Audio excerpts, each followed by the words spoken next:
Assalamualaikum warahmatullahi wabarakatuh. Kami dari kelompok 2, saya yang bernama Jasmawati, rekan saya yang bernama Karina, dan rekan saya yang bernama Vidya Febriani. Di sini kami ingin menjelaskan tentang materi kami, yakni karakteristik materi SKI dan implementasinya terhadap pembelajaran. Yang pertama, pengertian karakteristik. Secara etimologis, kata karakteristik berasal dari bahasa Yunani, yaitu karakter, yang berarti ciri yang diukir atau tanda khas. Kata ini kemudian berkembang dalam bahasa Latin menjadi karakteristicus, yang bermakna ciri atau tanda khas. Jadi, secara etimologi, karakteristik merujuk pada sesuatu yang khas atau menonjol dari seseorang, benda, atau konsep. Secara terminologi, karakteristik adalah kumpulan sifat atau ciri khas yang membedakan suatu objek, individu, kelompok, atau fenomena dari yang lain.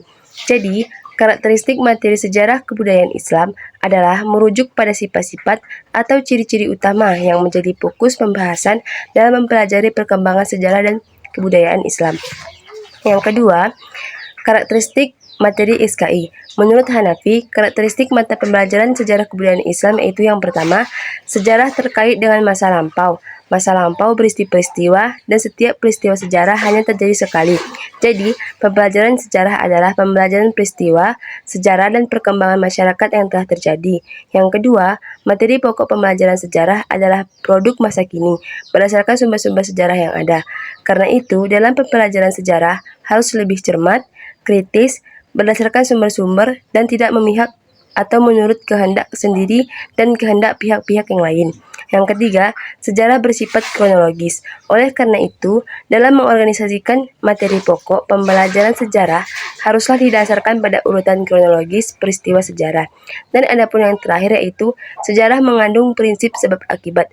Dalam merangkai fakta yang satu dengan fakta yang lain, menjelaskan peristiwa sejarah yang satu dengan peristiwa sejarah yang lain, perlu mengingat prinsip sebab akibat, di mana peristiwa yang satu diakibatkan oleh peristiwa sejarah yang lain, dan peristiwa sejarah yang satu akan menjadi sebab peristiwa sejarah berikutnya. Demikian penjelasan saya. Poin selanjutnya akan dijelaskan oleh teman saya, yaitu Vidya Febriani. Selanjutnya, sejarah menurut Wes yaitu 1. Sejarah berpihak kepada kebenaran. Yang kedua, gerakan sejarah memiliki tujuan. Yang ketiga, keyakinan pada kebenaran merupakan moda paling dasar dalam menentukan sejarah peradaban manusia. Yang keempat, ada tujuan hidup sebagai pemandu. Perkenalkan, nama saya Karina. Di sini saya akan menjelaskan poin selanjutnya tentang implikasi karakteristik sejarah terhadap pembelajaran. Dalam perjalanan panjang sejarah, buah perilaku berpaling dari nilai-nilai kebenaran, seperti perilaku dusta, curang, dan tidak jujur, dan perilaku lainnya. Yang sedemikian itu adalah kehancuran dan penyesalan. Meskipun ketidakbenaran itu tampak menarik, bahkan mendapatkan keuntungan yang mungkin tidak sedikit dan instan. Karakteristik sejarah yang demikian itu harus menjadi fokus perhatian para guru.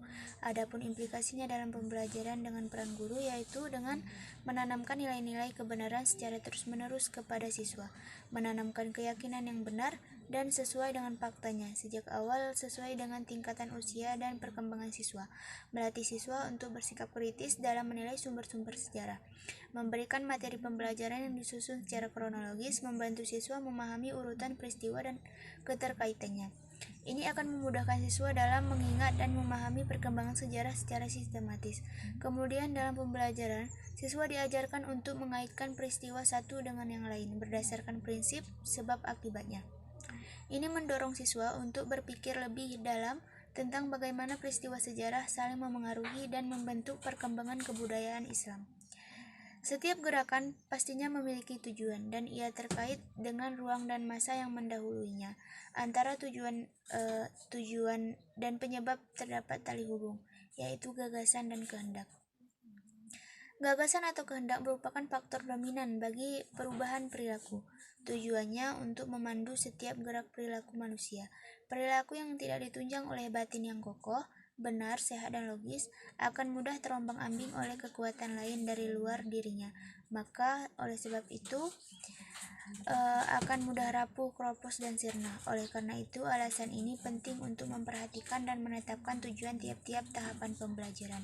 Mungkin hanya ini yang dapat kami sampaikan. Lebih dan kurang kami mohon maaf. Assalamualaikum warahmatullahi wabarakatuh.